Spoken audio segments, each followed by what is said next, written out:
ప్రభునందు ప్రియమైన దేవుని సంగమా, ప్రియా యూట్యూబ్ కుటుంబ సభ్యులారా, ప్రభువైన యేసుక్రీస్తు నామములో హృదయపూర్వకమైన వందనాలు చెల్లిస్తూ ఉన్నాను.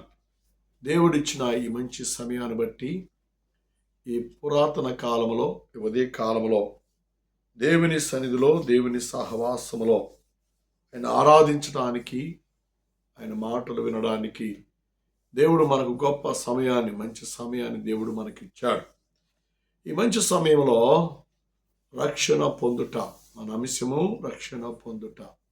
పిల్లరా, మనం రక్షణ పొందాలి అని మరి తండ్రి అయిన దేవుడు కుమారుడైన యేసుక్రీస్తు వారిని లోకానికి పంపినట్లుగా మనం దైవ గ్రంథంలో చూస్తూ ఉంటాం. యోహాను సువార్త 12వ అధ్యాయం 47వ వచనంలో మనం గమనం చేస్తే, నేను లోకమునకు రక్షకుడును మీద నేడు దావీదు పట్టణమందు రక్షకుడు మన కొరకు పుట్టి ఉన్నాడు. పిల్లరా, రక్షకుడు లోకాన్ని రక్షించాలని, లోకములో ఉన్న సర్వ మానవాళిని రక్షించాలని పరిశుద్ధాత్మ దేవుడు, తండ్రిని దేవుడు తన కుమారుడైనటువంటి యేసుక్రీస్తు వారిని లోకానికి పంపించినట్లుగా దేవుని వాక్యము ద్వారా దేవుడు మనతో మాట్లాడుతున్నాడు. నిజమే, లోకమును రక్షించడానికి ఆయనే సమర్థుడు. ఆయనకి మించిన సమర్థుడు ప్రపంచంలో లేడు.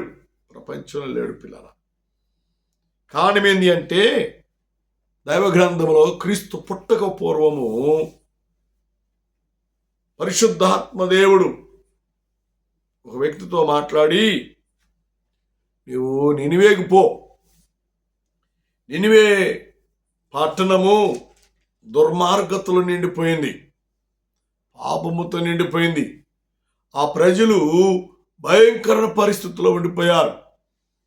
కాబట్టి వారు పాపములో నశించుట నాకు ఇష్టం లేదు, పాపములో మరణించుట నాకు ఇష్టం లేదు. పిల్లరా, నినివే పట్టణం చాలా పెద్ద పట్టణం. ఈ దరి నుండి ఆ దరికి వెళ్ళాలి అంటే 3 దినాలు ప్రయాణం చేయాలండి.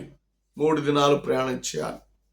అంత మహాపట్టణం పాపములో, శాపము చేత నిండిపోయింది. దేవుడు నినివేను అగ్నితో కాల్చడానికి తీర్మానం చేశాడు. కానీ అగ్నిలో ఆ ప్రజలు నశించుట దేవునికి ఇష్టం కాదు. కనుకనే ఆ పట్టణంలో ప్రజలను రక్షించాలి.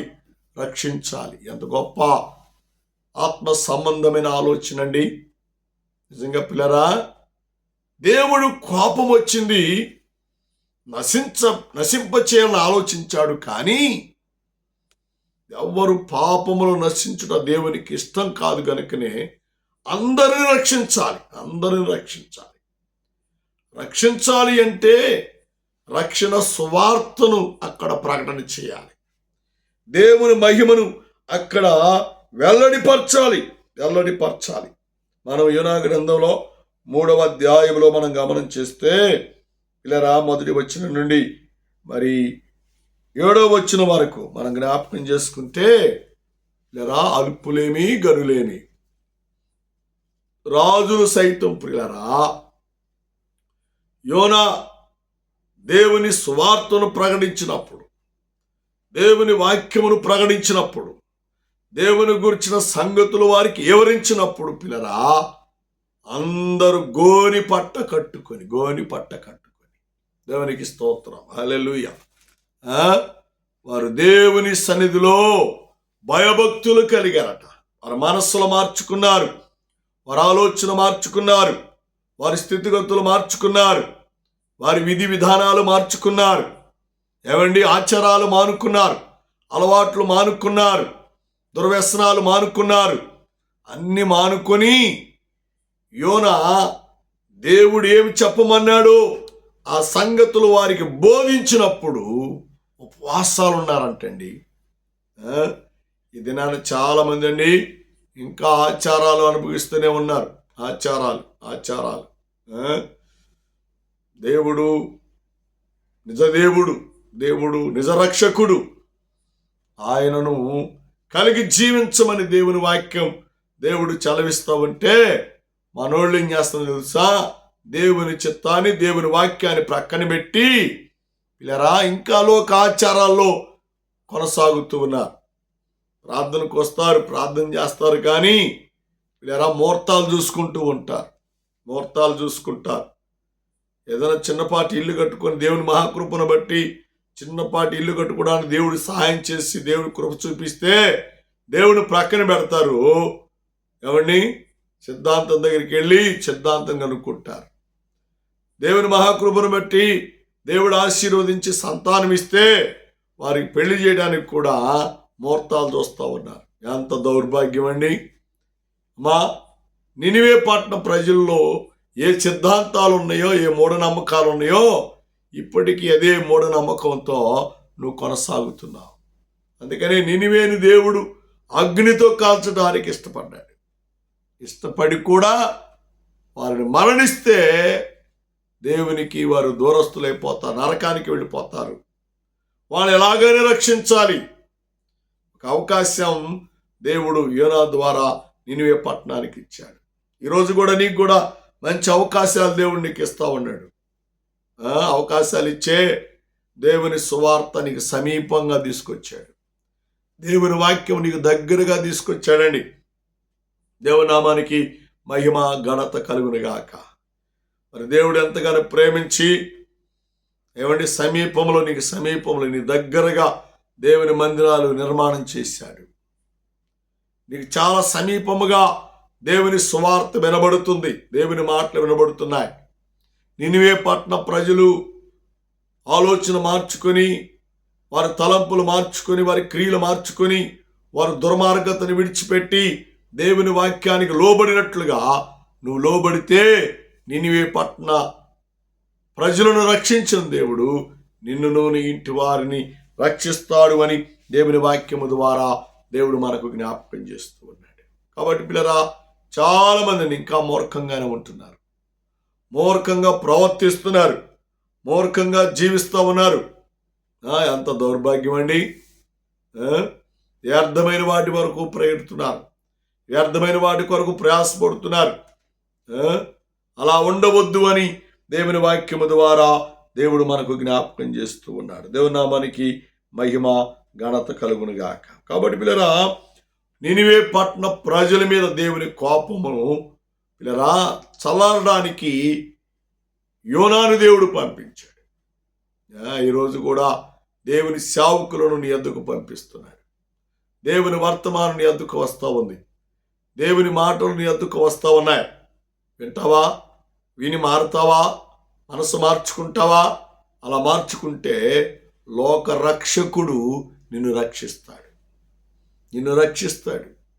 నీ ఇంటి వారిని రక్షిస్తాడు, నీ పిల్లలను దేవుడు రక్షిస్తాడు.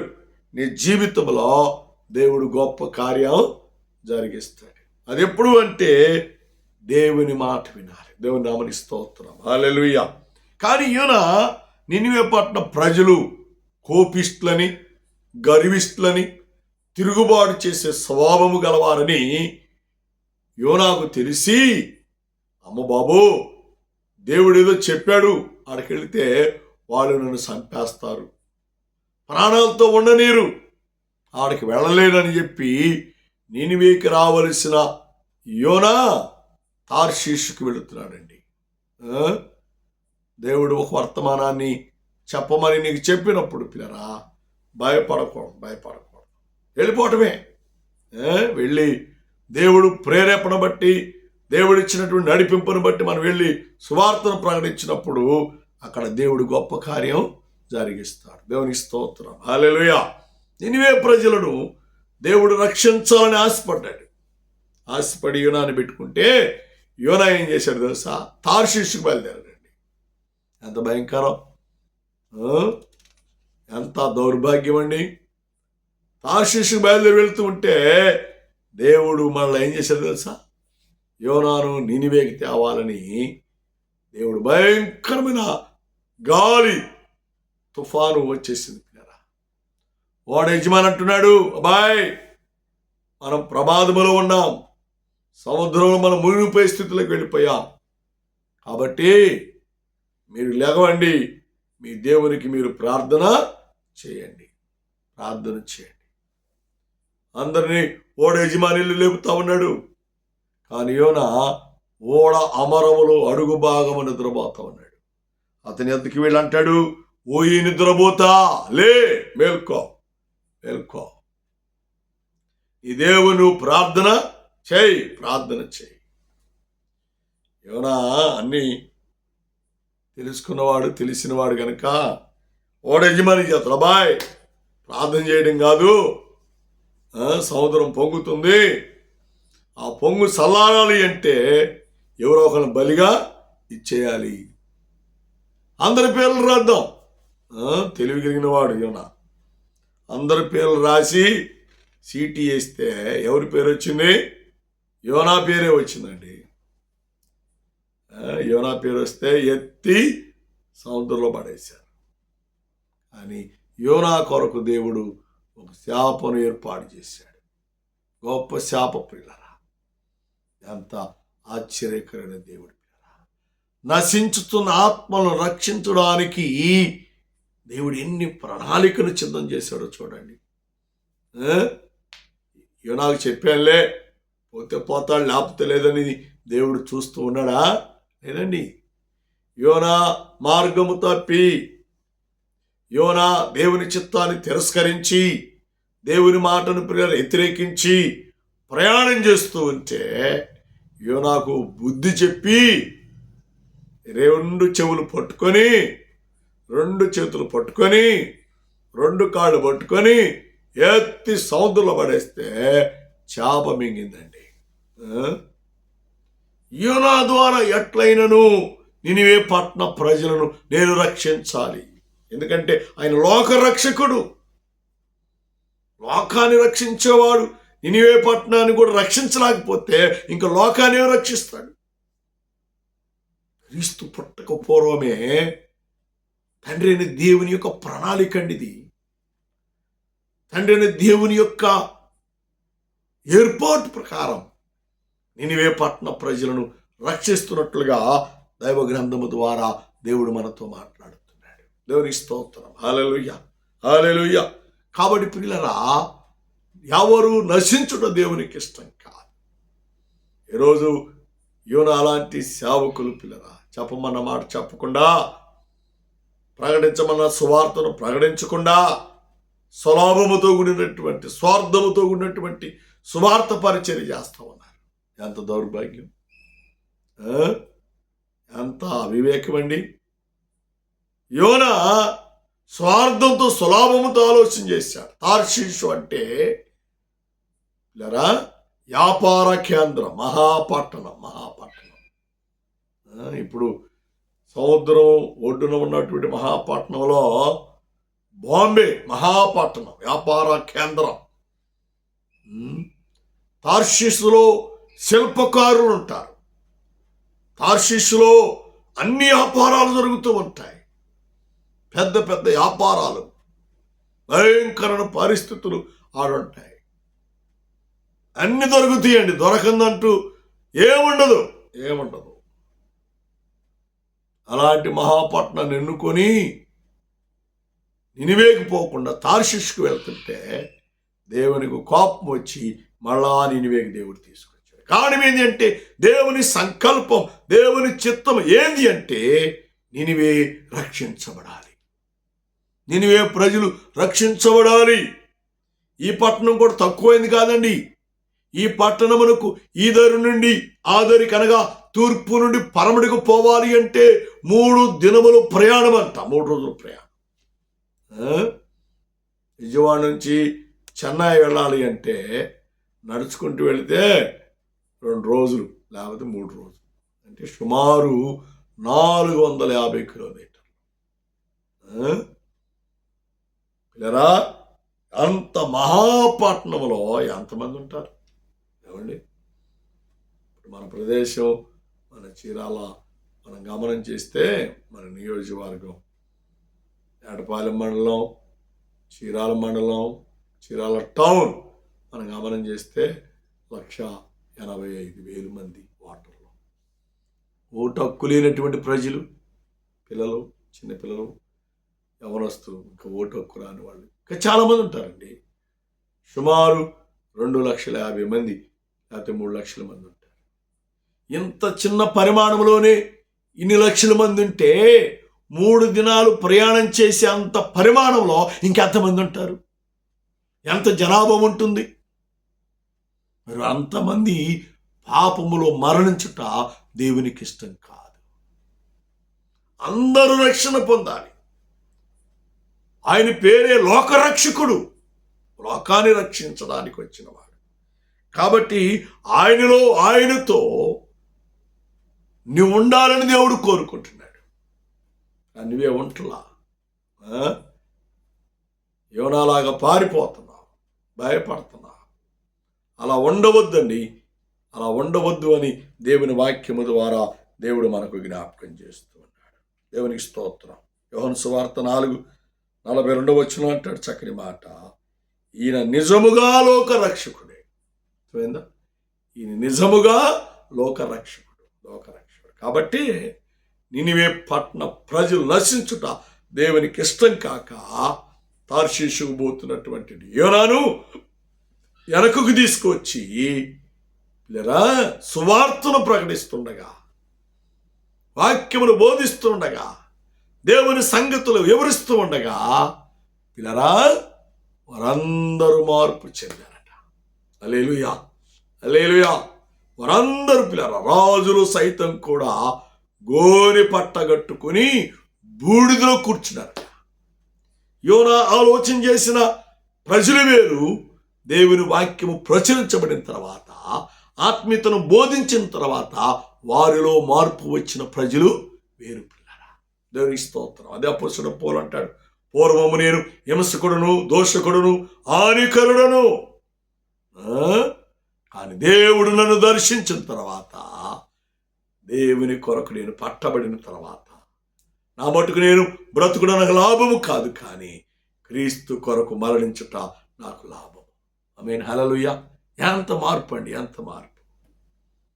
యోనా నినివే పట్టణ వార్త వినగానే భయపడి పారిపోతున్నాడు. కానీ దేవుడు పట్టి తీసుకుని వచ్చి బోధించిన తర్వాత అందరూ రక్షణ పొందారు.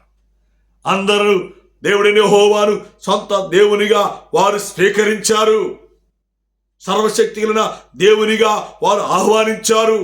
వారు బ్రతుకులు ఆచారాలు మారుకున్నారు. వారి బ్రతుకులు మార్చబడ్డాయి, వారి క్రియలు మార్చబడ్డాయి, వారి తలంపులు మార్చబడ్డాయి, వారి ఉద్దేశాలు మార్చబడ్డాయి, వారి నడక మార్చబడింది, వారి ఆహారం పద్ధతులు మార్చబడ్డాయి, వారి వస్త్ర పద్ధతులు మార్చబడ్డాయి, వారి క్రియలు మార్చబడ్డాయి. పిల్లలు అన్ని మారి లోకరక్షకుని సొంత రక్షకునిగా అంగీకరించారు.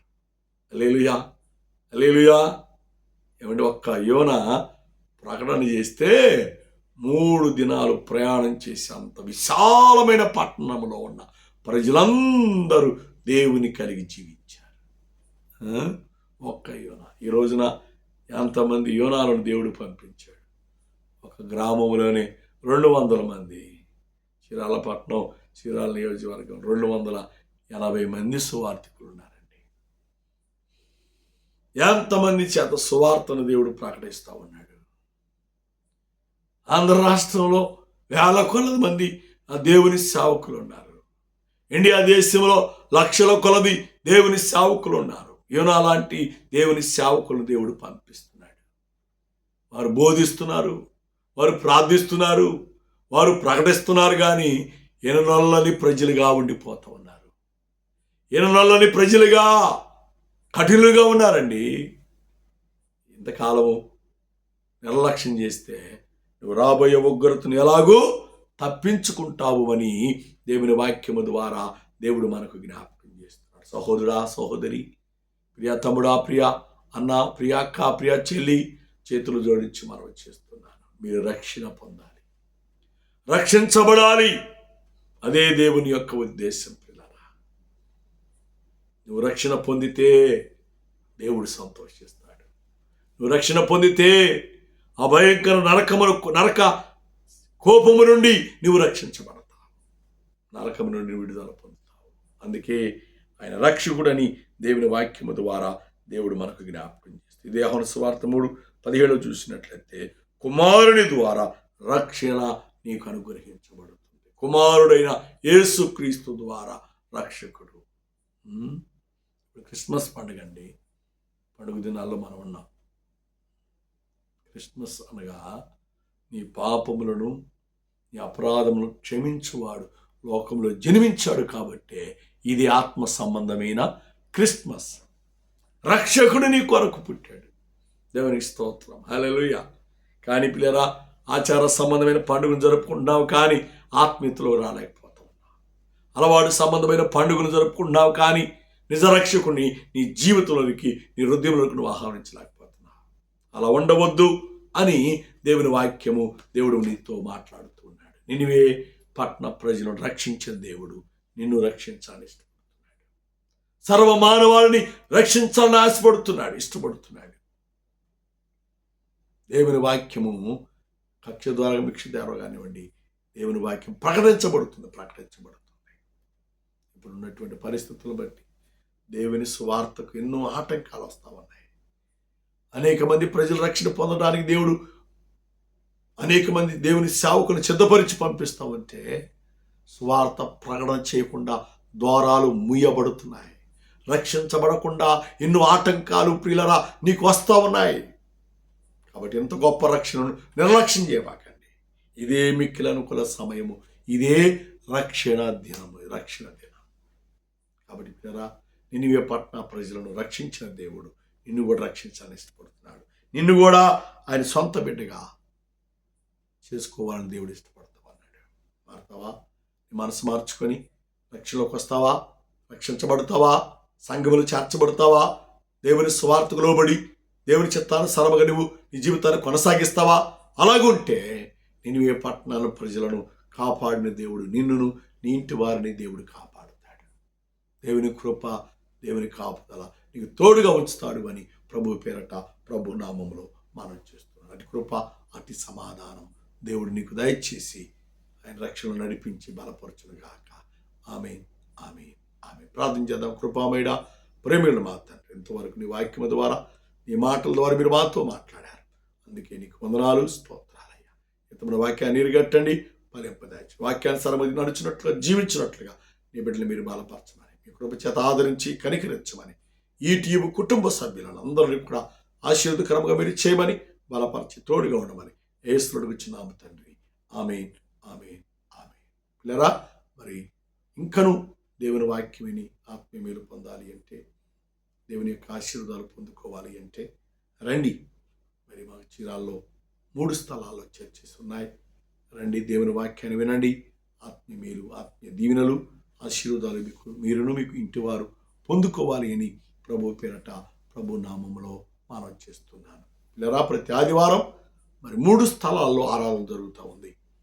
మొదటి ఆరాధన ఐక్యనగర్ హౌసింగ్ కాలనీలో ఐల్టిడి గెస్ట్ హౌస్ వెనకాల మందిరం ఏర్పాటు చేయబడింది. రండి, దేవుని గురించిన మాటలు వినండి, వాక్యాలు వినండి, ప్రార్థనలో ఉండి దేవుని మేలులు పొంది ఆశీర్వదించబడండి. తిరిగి 2వ ఆరాధన రామాపురం బీచ్ రోడ్డు అబ్దుల్ కలాం కాలనీలో మరి మందిరం ఉంది. ప్రతి ఆదివారం ఉదయం 9:30 అక్కడ ఆరాధన ప్రారంభించబడుతుంది. రండి, దేవుని గురించిన వర్తమానం వినండి, ఆత్మీయ మేలు, ఆత్మీయ ఆశీర్వాదాలు పొందుకోండి. అలాగే 3వ ఆరాధన మరి ప్రతి ఆదివారం ఉదయం 11:30 పేరల హై స్కూల్ దగ్గర ఆంధ్రరత్న నగర్ మా మెయిన్ చర్చి ఉంది, అక్కడ ఆరాధన జరుగుతుంది. రండి, పాల్గొనండి. ఆత్మీయ మేలు, దీవెనలు మీరు పొందుకోవాలని ప్రభు పేరట ప్రభు నామములో మనం చేస్తున్నాను. మరి ప్రతి శుక్రవారం ఆ main church Andhraratna Nagar Perala high school దగ్గర ఉన్న మా చర్చిలో మరి ఉపవాస ప్రార్థన ప్రతి శుక్రవారం ఉదయం 10 గంటల నుండి 2 గంటల వరకు జరుగుతుంది. మరి నిన్నటి దినాన దేవుడు మహిమకరముగా, దీవెనికరముగా ఉపవాస కూడిక దేవుడు జరిగించాడు. అందుని బట్టి కూడా దేవునికి వందనాలు. మీరు ఏదైనా సమస్యల చేత, బాధల చేత, బలహీనతల చేత బాధపడుతుంటే రండి, కలిసి ప్రార్థన చేద్దాం. దేవుని మాటలు విని ఆత్మీయ ఆశీర్వాదాలు పొంది ఇచ్చే రాజ్యాన్ని, పరలోక రాజ్యానికి వారసులుగా ఉండాలని ప్రభు పేరట ప్రభు నామములో మనం చేస్తూ ఉన్నాను. తండ్రి దయ, కుమారుని ప్రేమ, పరిశుద్ధాత్మ సహవాస సంబంధము ప్రార్థించిన ప్రతి అంశమునకును కూడిన మనందరికీ దేవాని మరుడు ప్రతి ఆత్మస్థల పరిశుద్ధులకును ఆయన రాకడ వరకు తోడై నడిపించి దీవించి సంరక్షించి ఆశీర్వదించి బలపరచును గాక. ఆమేన్, ఆమేన్, ఆమేన్. పిల్లరా మరి ప్రార్థించండి. అనేకులకు పార్వడు చేయాలని ప్రభు పేరట ప్రభు నామములో మనవి చేస్తూ ఉన్నాను. అందరికీ వందనాలు.